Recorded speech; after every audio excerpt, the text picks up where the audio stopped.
Assalomu alaykum. Men Iskandar Behruz, Toshkent kimyo texnologiya institutining 3-kurs talabasi. Bugun biz qo'zg'aluvchan qatlamli katalizator ishtirokida boruvchi reforming jarayonini o'rganib chiqamiz.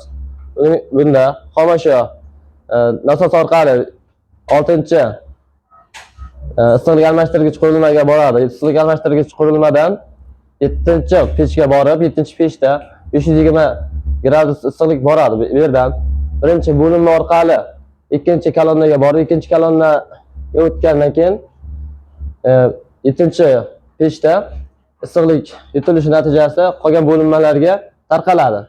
Bu yerdan 6-chi issiqlik almashtirgich qurilmasiga tushib, 4-chi kolonnadan 8-chi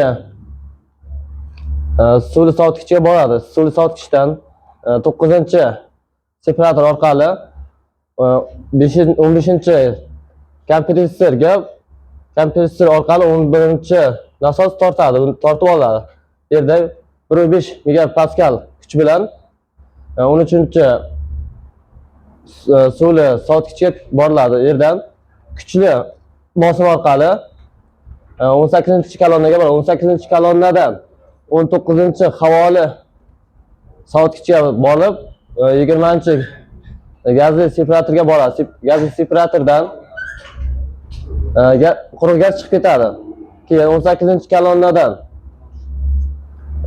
kolonnaning pastidan barqaror katalizat chiqib ketadi. Bu yerdan 16-chi nasosdan yana 18-chi kolonnaga sovutish maqsadida qaytariladi. Bu yerda 17-chi pech issiqlikni barqaror ushlash uchun ishlatiladi. Bugungi mavzuimiz shundan iborat.